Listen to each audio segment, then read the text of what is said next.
हरिओम. अध्यात्म रामायण अयोध्याकांड सर्ग 6वा. प्रवचन क्रमांक 38. वाल्मिकी भेट भाग 1.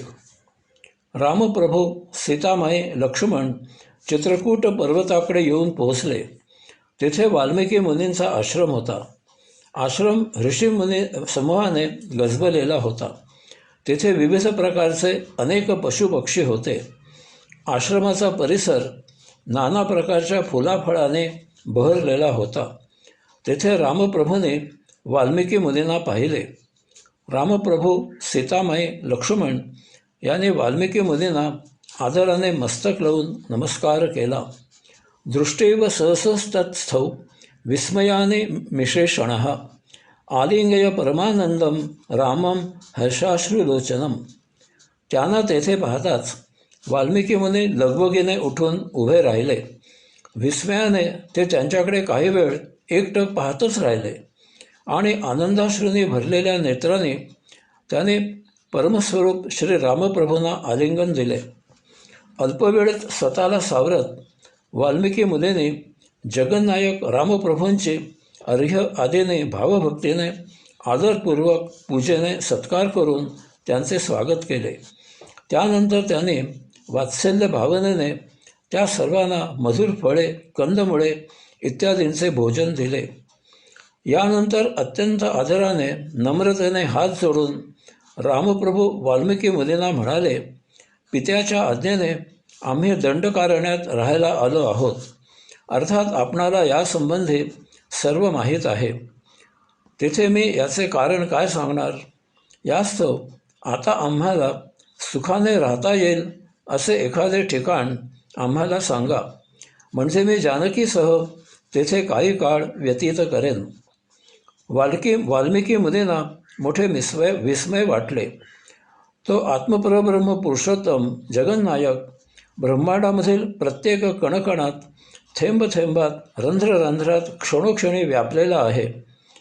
तो त्याला सुखाने राहता येईल असे एखादे ठिकाण वाल्मिकी मुनींना विचारत आहे. रामप्रभूंनी असे विचारल्यावर स्मितहास्य करत वाल्मिकी मुनींनी आध्यात्मिक रामायणामध्ये प्रभू वास्तव्याचा दीर्घ परंतु फार सुरेख आध्यात्मिक पाढा वाचला आहे. हे आध्यात्मिक रामायण आहे. तेव्हा आपण हा एक एक धडा समजून घेऊ. त्वमेव सर्व लोकानां निवासस्थानमुत्तमं तवापि सर्वभूतानि निवास सदनाहिः. रामप्रभू, सर्व जीवांचे अंतःकरण हे आपल्यासाठी उत्तम निवासस्थान आहे.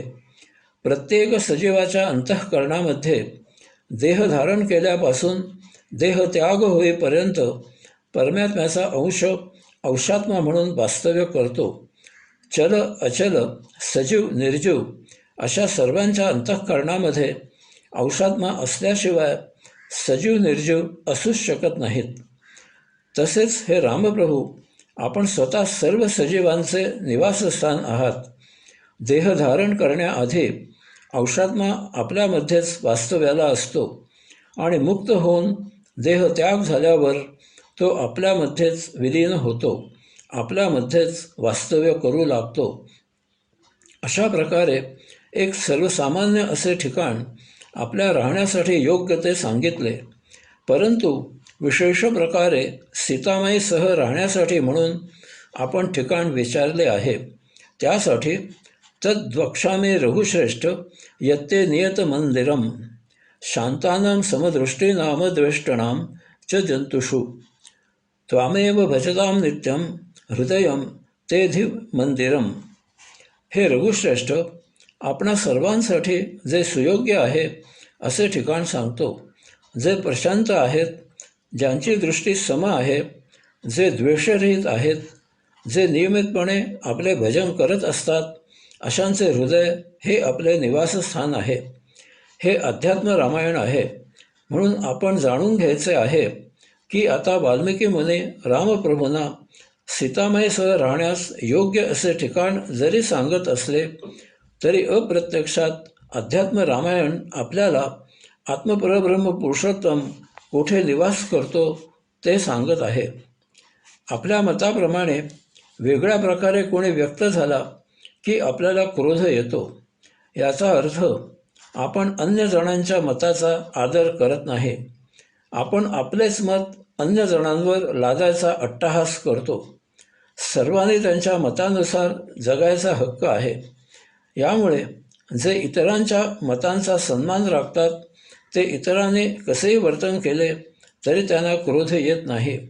अशा ठिकाणी रामप्रभूंचा निवास असतो.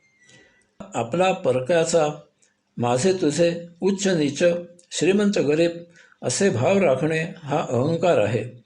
प्रत्येकजण त्याच्या संचितानुसार, प्रारब्धानुसार, प्रार्थनानुसार जगत असतो. यात कोणाची काही मर्दुमकी नसते किंवा कोणाचाही काही दोष नसतो. म्हणून जेथे समदृष्टी असते तेथे प्रत्येकजण प्रत्येकाला सांभाळून घेतो. तेथे रामप्रभूंचा निवास असतो. आपल्याकडे जे नाही ते दुसऱ्याकडे असले की त्याचा आपल्याला द्वेष वाटू लागतो. वास्तवात असे वाटण्याचे कारण नाही. कारण आपल्याला आपले संचित संपवण्यासाठी पर्याप्त, योग्य असे आपल्याला नियतीने दिलेले असते. त्यातच जगून आपण मुक्त होणार असतो. अशा प्रकारे प्रत्येकाला त्याच्या संचिताप्रमाणे नियती परिस्थिती देत असते. त्यात जगूनच संचित समाप्त होणार असते. यापेक्षा कमी जास्त परिस्थिती निर्माण करणे म्हणजे गतसंचितात भर घालणे असते. यामुळे आपले प्राप्त परिस्थिती जशीच्या तशी स्वीकारणे, इतरांच्या परिस्थितीचा आदर राखणे हेच श्रेयस्कर असते. अशा ठिकाणी रामप्रभूंचा निवास असतो. आपले प्राप्त स्वकर्म करून झाल्यावर स्वाभाविकच जो स्वसान्निध्यात रममाण होतो तो प्रभूच्या सान्निध्यात राहतो. मानवी देही हेच अपेक्षित आहे. या योगे आपल्या हातून स्वकर्माव्यतिरिक्त अन्य उचापती होत नाहीत. आपण स्वकर्म करून झाल्यावर स्वतःजवळ प्रशांत बसतो. आपले संचित झपाट्याने संपुष्टात येते. आपले मुक्तीची यात्रा मार्गस्थ होते. धर्माधर्मान् परित्यज्य त्वामेव भजतो निशम सीतया सहते राम तस्य हत सुखमंदिरम. येथे अध्यात्म रामायण काय सांगत आहे ते जरा नीट समजून घ्यावे. जो धर्म आणि अधर्म अशा दोन्हीचाही परिपूर्ण त्याग करतो आणि या योगे जो फक्त आत्मपरब्रह्म पुरुषोत्तमाचेच सतत भजन करतो त्याचे अंतःकरणात प्रभू निवास करतो.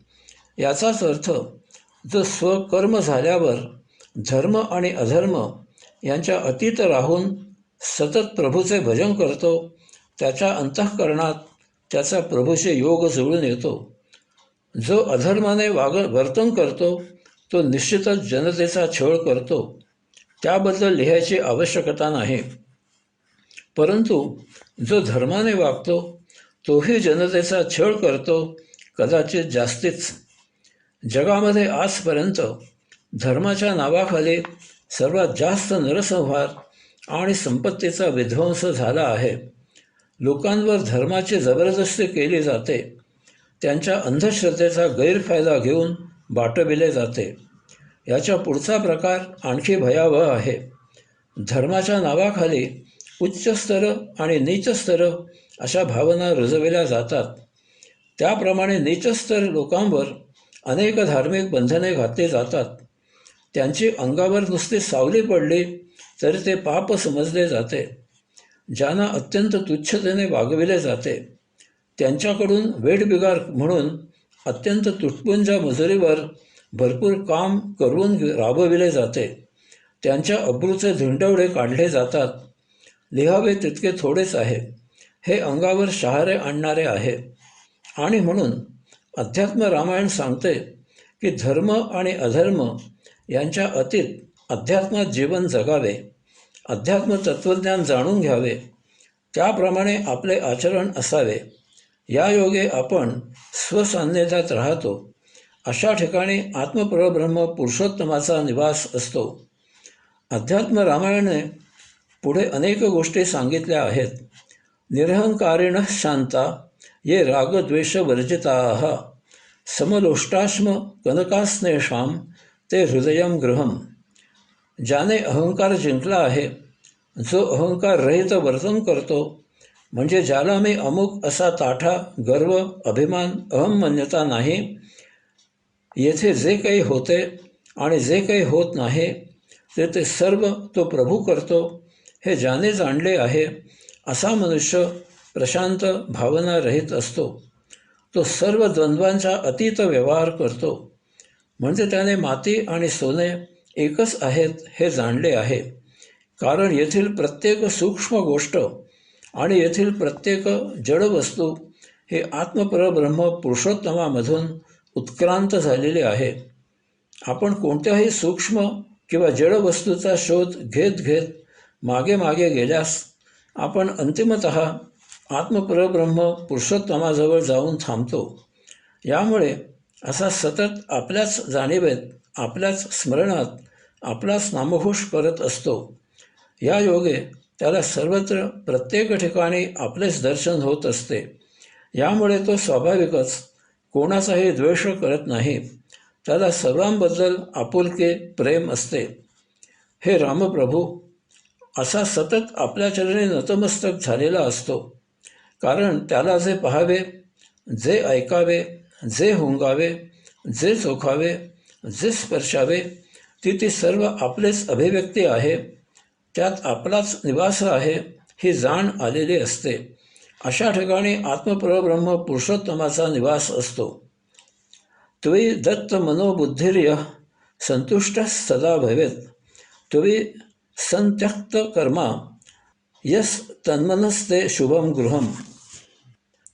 ज्याने आपले मन आणि बुद्धी आपल्या ठिकाणी एकरूप केली आहे, या योगे जो सदा संतुष्ट असतो, करता करविता आपणच असल्यामुळे जो आपले सर्व आपल्या चरणी समर्पण करतो, अशामध्ये आपला निवास असतो. आपल्या अयोगिक अश्लाघ्य अनात्माचरणाला प्रामुख्याने आपले मन कारण असते. मनाला बुद्धी पूर्ण सहकार्य करते. परंतु ज्यावेळी मन शांत असते तेव्हा आपली बुद्धी स्वतंत्रपणे कार्यरत असते. यामुळे जर मन आणि बुद्धी अशी दोन्हीही आत्मपरब्रह्म पुरुषोत्तमाच्या चरणी लीन झालेली असेल, तर असा स्वाभाविकच प्रभूला अपेक्षित असे आध्यात्मिक आचरण करतो. यामुळे सहजच एक गोष्ट घडते की असा त्याच्या मनाविरुद्ध घटना घडली किंवा त्याच्या मनासारखी घटना घडली तरीही तो प्रभूची मर्जी आहे हे ओळखून त्याचा तो आनंदाने स्वीकार करतो. तसेच त्याच्या लक्षात आलेले असते की येथे एकमेव आत्मपरब्रह्म पुरुषोत्तम सोडल्यास काहीही शाश्वत नाही. याचा अर्थ आत्मपरब्रह्म पुरुषोत्तम सोडल्यास बाकी सर्व माया आहे आणि म्हणून असा सतत आपल्या नामस्मरणात रत राहतो. अशा ठिकाणी आत्मपरब्रह्म पुरुषोत्तमाचा निवास असतो. षड्भावाधी विकारान्यो देहे पश्यन्ति नात्मनी. अस्तित्व, जन्म, वाढ, बदल, क्षीणत्व, नाश हे 6 विकार देहामध्ये आहेत. ते आत्म्याचे विकार नाहीत हे जाणून घ्यावे. आपली इच्छा असो किंवा नसो, देहाचे अस्तित्व आपल्याला जाणवणारच. कारण देह जड, दृश्य, विकारी आहे. परंतु आत्मा सूक्ष्मातिसूक्ष्म, अदृश्य, निर्विकारी आहे. त्याचे अस्तित्व आपल्याला सहजासहजी जाणवत नाही. त्यासाठी अध्यात्मज्ञानाने ते जाणावे लागते. देहाचा जन्म होतो.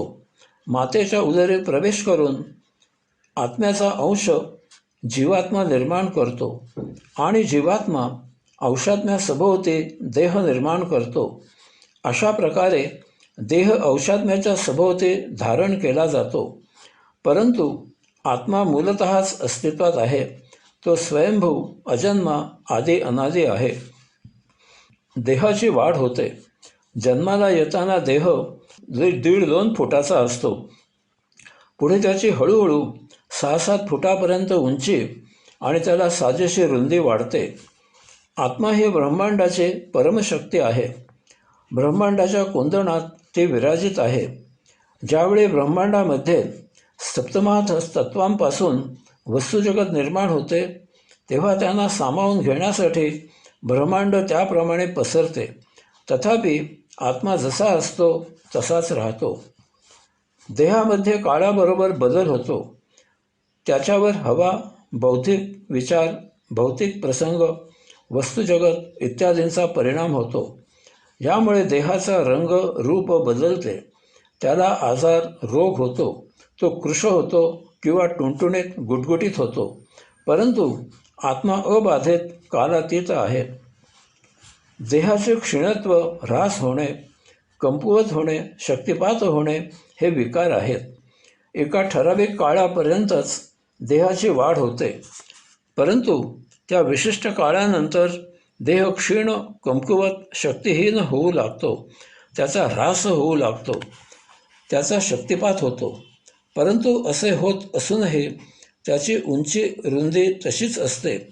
तथापि आत्मा अपरिणामीच आहे. एका ठराविक काळानंतर देह सप्तब्रह्मतत्वे धारण करू शकत नाही. यामुळे त्याचा नाश होतो, त्याचे पतन होते, तो अचेतन होतो, त्याचे मढे होते. परंतु आत्मा जसा होता, जसा आहे तसा सदा असणार आहे. तो सदा शाश्वत, अमर, अक्षर आहे. याचप्रमाणे तहान, भूक, सुखदुःख, भय इत्यादी हे प्राण, बुद्धी यांचे परिणाम आहेत. याचा आत्म्याशी काहीही संबंध नाही. आत्मा निर्गुण, निर्विकारी, भावातीत आहे. अशा प्रकारे जो जाणतो तो भौतिक संसारिक जगतापासून मुक्त असतो. अशा ठिकाणी आत्मपरब्रह्म पुरुषोत्तमाचा निवास असतो. पश्यन्ति ये सर्व गुहाशयस्थं त्वां चिद्गलं सत्यमनन्तेकं अलेपकं सर्वगतं वरेण्यं तेषां हृदब्जे सहसीतया वस. निरंतराभ्यास दृढीकृतात्मनां त्वत्पादसेवा परिनिष्ठितानां त्वन्नामकीर्त्या हतकल्मिषाणां सीता समेस्तस्य गृहं हृदब्जे. निरंतर म्हणजे सतत, ध्येय प्राप्त होईपर्यंत अभ्यास करणे. असा अभ्यास आध्यात्मिक तत्त्वज्ञानाचा करायचा आहे. त्यायोगे आपल्याला या ब्रह्मांडामध्ये एकमेवाद्वितीय आत्मपरब्रह्म परमात्मा असून त्याच्यामधून सर्व काही उत्क्रांत झाले आहे. तोच एकमेव सत्य, अक्षय, अनंत, निर्लेप, सर्वव्यापी आहे. आपण त्याचाच अंश असून आपण या स्वनिर्मित सृष्टीचे अवलोकन करण्यासाठी येथे यात्रा केली आहे. या मानवी देहे आपण आपल्या मातुलाला प्राप्त करून त्याच्यात विलीन होऊन ही यात्रा संपन्न करायची आहे. हे आत्मज्ञान प्राप्त होते. या योगे आपण परमात्म्याचे नामसंकीर्तन करत ध्यानसमाधी साध्य करून मुक्त होण्यासाठी साधना उपासना करू लागतो. आपण संचित, मुक्त, शुद्ध, पवित्र होतो. अशा ठिकाणी आत्मपरब्रह्म पुरुषोत्तमाचा निवास असतो. यानंतर वाल्मिकी मुनीने त्यांची आत्मानुभूती कथन केली. ते आपण पुढील प्रवचनात पाहू. हरिओम.